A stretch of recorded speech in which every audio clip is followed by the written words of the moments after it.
নমস্কার বন্ধুরা, অমিরবের ছোট্ট সংসারে নতুন একটি ব্লগে আপনাদেরকে স্বাগত জানাই। আশা করছি সবাই ভালো আছে। আমরা খুব খুব ভালো আছি। আজকে 10ই মে, শুক্রবার, অক্ষয় তৃতীয়ার দিন। সকাল এখন 7:30। আমি সপরিবারে বেরিয়ে পড়েছি আমাদের কুলগুরুর আশ্রমে যাওয়ার উদ্দেশ্যে। অক্ষয় তৃতীয়া উপলক্ষে সেখানে আজ উৎসব। তো আমার হাজব্যান্ড যেতে পারলেন না, কারণ অফিসিয়াল ডে উনি ছুটি পাননি। আমি যাচ্ছি আমার মা, বাবা, ভাই, ভাইয়ের বউ, তার ছোট মেয়ের সাথে। সাথে রয়েছে পাড়া সম্পর্কে এক ভাইজি। তো দেখুন আজকের যে পরিবেশটা রয়েছে, এটা খুবই মনোরম পরিবেশ রয়েছে। এখানে আমরা যে যাচ্ছি, খুব একটা রোদ্দুর নেই। রাস্তায় যেতে যেতে আমরা বৃষ্টিও পেয়েছি। আর মাঝখানে আমাদের যে হল্টিং টাইম ছিল, সেটা হচ্ছে শুধুমাত্র টিফিন খাবার টাইমটা। আমরা টিফিন করতে শুধুমাত্র দাঁড়িয়েছিলাম, তারপরে আমরা পৌঁছে গেছি। তো লোকেশনটা হচ্ছে মেদিনীপুরের অন্তর্গত গড়বেতা, যেটা ঝাড়বনি এলাকা, সেখানেই রয়েছেন আশ্রম। তো সেই আশ্রমে আমরা গেছিলাম। আমাদের 11:30 অবধি সময় লেগেছে পৌঁছাতে। তো বন্ধুরা, কথাই আছে যে ভগবানের যে স্থান, তীর্থস্থান যেটাকে বলি, সেটা যতক্ষণ না পর্যন্ত ভগবানের ডাক আসে ততক্ষণ পর্যন্ত যাওয়া বা পৌঁছানো সম্ভব হয় না। তো সেটার সাথেই নিজেকে আজ রিলেট করতে পারছি। তো চলুন, আমরা অলরেডি পৌঁছে গেছি। দেখুন, এটা হচ্ছে আশ্রমের পরিবেশ, এটা হচ্ছে মন্দিরটা। তো আমরা যখন গেছিলাম তখন সকাল 11:30। তো অলরেডি পুজোয় বসে গেছিলেন পুরোহিত মশাই। আর একদিকে যে শিষ্য ভক্তগণরা দূর দূরান্ত থেকে এসেছেন, তাদের জলখাবারের ব্যবস্থা করা হয়েছিল, মুড়ি এবং ঘুগনি। তো যেহেতু আমরা টিফিন অলরেডি খেয়েই গেছিলাম, তো আমরা আর খাইনি। তো আমরা পুজোর ওখানেই ছিলাম। তো একটা কথা কি, এই যে পরিবেশটা, এই পরিবেশটা এত সুন্দর ছিল, এত মনোরম ছিল। রৌদ্রের প্রখর তাপটাও যেন উপেক্ষা হয়ে যাচ্ছিল। সবই গুরুর মহিমা। তো যেটা বলছিলাম বন্ধুরা, এখানে যাওয়ার অনেক দিন থেকে চেষ্টা করেছি, কারণ যখন থেকে জ্ঞান হয়েছে, বাড়ির সবার মুখে গুরুদেবের কথা, বিভিন্ন বই পড়েছি। তো সেখান থেকেই একটা সুপ্ত বাসনা ছিল যে এখানে যাব, কিন্তু যাওয়া হয়ে ওঠেনি। ইনি হচ্ছেন মহারাজ। তো এনার আশীর্বাদ পাওয়ার উদ্দেশ্যে সকলেই ভিড় জমিয়েছেন। তো নিজেকে একটু সৌভাগ্যবতী বলতেই পারি, কারণ যিনি মহারাজ রয়েছেন উনি হচ্ছেন সম্পর্কে আমার কাকা, আমার বাবা নিজের কাকার ছেলে। তো উনি সংসার ধর্ম ত্যাগ করেছেন এবং উনি আশ্রমেই থাকেন। আমাদের যিনি গুরুদেব, উনি হচ্ছেন শ্রী শ্রী নিগমানন্দ সরস্বতী মহারাজ। তো ওনাকে কোনোদিনও আমি চোখে দেখিনি স্বাভাবিকভাবেই। তো আমার বাবারাও ওনাকে দেখেননি। আমার বাবা হচ্ছেন নিগমানন্দ সরস্বতীর যিনি শিষ্য ছিলেন, বিশুদ্ধানন্দ সরস্বতী, ওনার দীক্ষিত। এ দেখুন, সকালবেলাতে আরতি হচ্ছে, তো সেখানেই আমরা ছিলাম। আর পরিবেশটা দেখুন, এত দূর দূরান্ত থেকে লোক এসেছে বন্ধুরা, মানে আপনারা বিশ্বাস করতে পারবেন না লোকেশনটাতে না গেলে। আর এত সুন্দর আয়োজনও করেছিল, কোনো কিছুর কোনো খামতি ছিল না। মানে সব কিছুই যেন ভগবান জুটিয়ে দিয়েছে বলা চলে। রৌদ্রে কোনো রকম কোনো অসুবিধা হয়নি। এত প্রখর তাপ, এত দূর দূরান্ত থেকে মানুষ গেছে, কোনো অসুবিধা হয়নি। থাকারও ব্যবস্থা ছিল সেখানে। প্রথমত আমরা ভেবেছিলাম যে ওখানে থাকবোই, কিন্তু যেহেতু ভোট সামনে ছিল, তো আমরা সিদ্ধান্ত নিলাম চলে আসাটাই শ্রেয় হবে। তো সেই হিসাবে আমরা সন্ধ্যের দিকে ব্যাক করেছি। দেখুন এখন চারিদিকে লোকের ভিড়, কারণ এখানে ওই সকালের আরতির জন্য সকলেই অপেক্ষা করছেন। আরতির যে ভগবানের যে আশীর্বাদ, সেটা পাওয়ার জন্য। দেখুন, লোক, এত মানুষজনের কোলাহল ছিল, এত ভিড় ছিল যে মানে প্রত্যেকটা জায়গাতেই লাইন দিয়ে প্রবেশ করতে হচ্ছিল। তো আমরা সেখানে গেলাম। ইনি হচ্ছেন আমাদের গুরুদেব শ্রী শ্রী নিগমানন্দ পরমহংসদেব। তো পুরোহিত মশাই পুজো করছেন, হোমযজ্ঞও হয়েছিল। তো সেক্ষেত্রে সময়টা অনেকটাই লেগেছিল, প্রায় 12:30 1টা পর্যন্ত পুজো চলে। সকালবেলায় আমরা গেছি, তার আগেই পুজো শুরু হয়ে গেছিলো। তো আমরা যাওয়ার পরেও অনেকটা সময় পুজো যে দেখার সৌভাগ্য আমরা পেয়েছি। তারপরেই দেখুন, এটা দুপুরবেলার দৃশ্য, যেখানে সকলেই মধ্যাহ্ন ভোজন করছেন। তো মধ্যাহ্ন ভোজনে ছিল সেদ্ধ ভাত, মুগ ডাল, একটা পাঁচমেশালি তরকারি, টমেটোর চাটনি এবং পায়েস। তো কথাতেই আছে, ভগবানের প্রসাদ এত অপূর্ব স্বাদ বন্ধুরা, আপনারা বিশ্বাস করতে না পারবেন। তো যতক্ষণ না মানে আমরা বাড়িতেও ধরুন এত ভালো মন্দ খাই, সবাই খায়, কিন্তু এখানে ঠাকুরের প্রসাদের এই যে স্বাদ, এই যে তৃপ্তি, এটা যেন অন্য কোনো খাবারে আসে না। তো এখানে আমরা খেলাম। খেতে খেতে প্রায় আমাদের 2-2:30 বেজে গেছিলো, কারণ দেখছেন ভিড়। তো সেই ভিড়ের মধ্যে লাইন দিতে হচ্ছিল খাওয়ার জন্য। এবং আশ্রম যেহেতু, সেখানে এরকম তো কোনো কারোর জন্যই সুবিধা থাকবে না যে আগে আপনারা গিয়ে খেতে পারবেন, কারণ সবাই সেটাতে অভ্যস্ত। তারপরে আমরা একটু রেস্ট করার পরে, এটা হচ্ছে বিকেলের দৃশ্য, প্রায় 5:30 বাজে। তো আমাদের এখানে যেটা রয়েছে, আমাদের পুরুলিয়াতে যেহেতু দেশের বাড়ি, সেখান থেকেও আমার কিছু পিস্তত এবং খুড়তো কাকারা এবং তাদের ছেলেরা এসেছিলো। তো তারা বললো যে দিদি এখানে একটা ভালো জায়গা আছে, ঘুরে দেখতে পারো। তো সপরিবারেই গেছিলাম। এটা হচ্ছে রামকৃষ্ণ মিশনের একটা আশ্রম, ওখান থেকে ঢিলছড়া দূরত্বেই রয়েছে। তো একটু ফটোশ্যুট করলাম। এই লোকেশনটাও বেশ, পরিবেশটা খুব মনোরম, গাছপালায় ঘেরা একটা লোকেশন, যেখানে ছোট ছোট গাছে বিভিন্ন ধরনের ফল ধরে আছে এবং খুব সুন্দর মেনটেনেন্স করা রয়েছে জায়গাটা। একটা শান্ত পরিবেশ, একটু ফটোশ্যুটও করা হলো।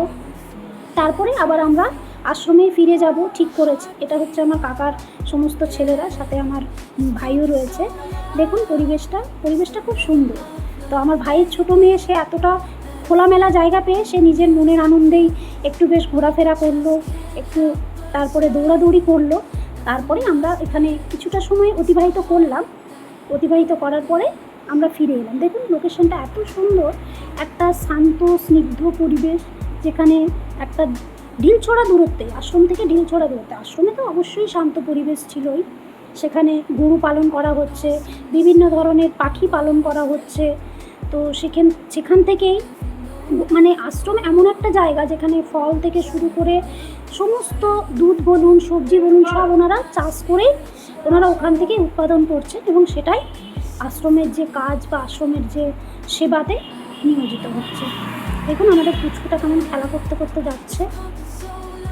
তো এখানে কিছুটা সময় ছিলাম, সপরিবারেই গেছিলাম। যাওয়ার পরে একটু সময় থাকার পরে আমরা ব্যাক করলাম, কারণ আমাদেরকে আশ্রম থেকে বলা হয়েছিল সন্ধ্যা আরতি শুরু হতে হতে প্রায় 6:30, 6:45 বেজে যাবে। তো আমরা দেখলাম এই সময়টাকে আমরা কেননা একটু আরও মানে নিজেদের যে মেমোরি রয়েছে সেই মেমোরিতে আরও কিছু পাতা অ্যাড করে নিই। তো সেই হিসাবেই গেছিলাম। তো ঘুরে দেখতে দেখতে সময়টা আমাদের বেশ পেরিয়েই গেল। তারপরে আবার 6:30, 6:45 নাগাদই আমরা আশ্রমের উদ্দেশ্যে রওনা দিলাম। তো এখানে পরিবেশটা আমাদের বেশ ভালোই লেগেছে। থাকার যে ইচ্ছেটা ছিল সেটা পূর্ণ হলো না। পুনরায় ভগবান যদি করে অবশ্যই সেখানে যাব, এবং গিয়ে পরে আরও কিছুটা সময় কাটানোর ইচ্ছা রয়েই গেল। তো এখানে দুটো টাইমে উৎসব হয়, একটা হচ্ছে অক্ষয় তৃতীয়ার সময়, আরেকটা হচ্ছে ঝুলন পূর্ণিমাতে। তো আমাদের প্রতি বছরই এখান থেকে জানানো হয়, আমাদের কাছে বলাও হয় যে তোমরা এসো, কিন্তু এই যে বললাম যে যতক্ষণ না ভগবান টানাবে ততক্ষণ যাওয়া কোনোভাবেই সম্ভব নয়। যত চেষ্টাই করি না কেন কিছু না কিছু বাধা এসেই যেত। হয় নিজের অফিস ছুটি পেতাম না, বা হয়তো কারোর সাথে যাওয়ার সঙ্গ পেতাম না। এরপরে ধরুন এই যে লোকেশনটা, এটা তো অজানা, আর এইবার প্রথম গেছি। তো অজানা লোকেশনে হঠাৎ করে যাওয়াটা, একা যাওয়াটা একটা স্বাভাবিকভাবে, এটা সপরিবারে গেছি, বেশ ভালো লাগলো। এখানে রয়েছেন আমাদের গুরুদেব শ্রী শ্রী নিগমানন্দ সরস্বতী এবং বিশুদ্ধানন্দ সরস্বতী আর আনন্দময়ী মা। আমার মা পরিচয় করিয়ে দিলেন সবার সাথে।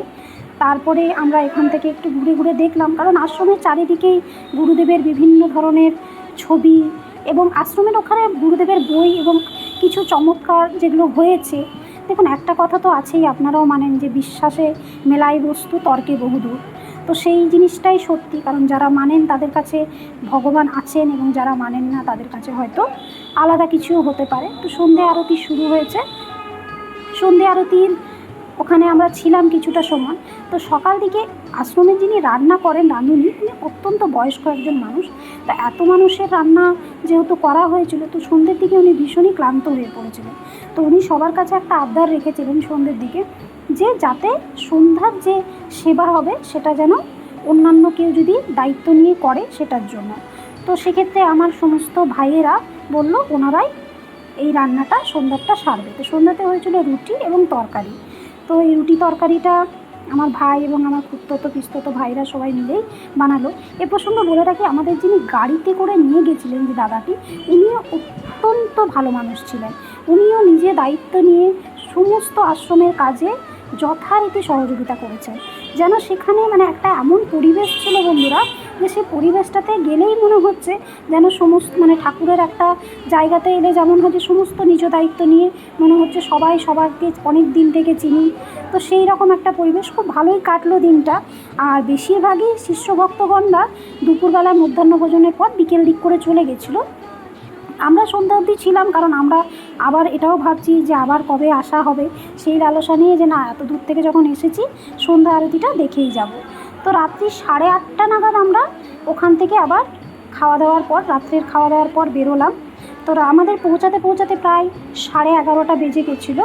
তো জায়গাটা এত সুন্দর লাগলো, আমি পুনরায় এখানে ভগবানকেই প্রার্থনা করব যে যেন আমাকে এখানে পুনরায় যাওয়ার উনি সৌভাগ্য দেন। এবং লোকেশনটা ঘুরে ঘুরে বারবার দেখছি, এত শান্তি লোকেশন, এত মানুষজন রয়েছে কিন্তু তারপরও একটা অনেক শান্তি রয়েছে এখানে। তো প্রত্যেকটা মানুষ দূর দূরান্ত থেকে এসেছে, কেউ মানে যে যেভাবে পেরেছে। কিছু কিছু মানুষের কাছে অভিজ্ঞতার কথা শুনলাম, তারা বাস পায়নি কোনো কারণে, তারা নাকি হেঁটে কিংবা রাস্তা অন্য কোনো বাহনের সাহায্যে এসেছে।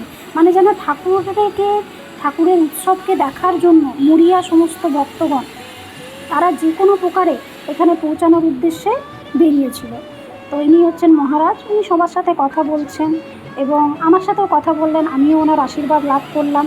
তো সেক্ষেত্রে মহারাজকে আমি ব্যক্তিগতভাবে চিনি, কিন্তু সেক্ষেত্রে হলেও একটা আশ্রমে গিয়ে আশ্রমের সমস্ত পরিবেশটাকে দেখা, উপভোগ করা, এইগুলো যেন একটা আলাদা পাওয়া। তো সেই পাওয়া থেকে এতদিন বঞ্চিত ছিলাম, তো ভগবানের কৃপাতে এতদিন পরে সেটা পেয়েছি। তো বন্ধুরা, জয়গুরু বলে এই মুহূর্তে আমার ব্লগটি শেষ করব এবং আপনাদেরকেও বলবো যদি আপনারা কখন সময় পান গড়বেতা আশ্রমে অবশ্যই একবার ভিজিট করবেন বা যাবেন। তো উৎসবে গেলে একটু ভালো হয়, কারণ উৎসবে সমস্ত মানুষের একটা ভিড় থাকে এবং একটা গুরুদেবের পুজো রেগুলারই হয়। আর আমাদের গুরুদেব যিনি, উনি হচ্ছেন চন্দন তুলসীতেই সন্তুষ্ট, ওনার বাহ্যিক কোনো আড়ম্বরতা লাগে না পুজোর ক্ষেত্রে, উনি খুব কবেই সন্তুষ্ট। আর গুরুদেবের উপস্থিতি আমি আমার মধ্যে এবং আমার পরিবারের মধ্যে সবসময় অনুভব করি। যে কোনো বিপদে, যে কোনো সমস্যা, যে কোনো একটা সিচুয়েশন থাকে যেটা খুব মনে হচ্ছে নিজেকে দুর্বল, জয়গুরু বলি এবং গুরুদেব যেন পাশেই থাকেন যে কোনো মুহূর্তে। তো গুরুদেবের কৃপা যেন সারা জীবন এভাবেই পেয়ে থাকি। ধন্যবাদ বন্ধুরা, ভালো থাকবেন।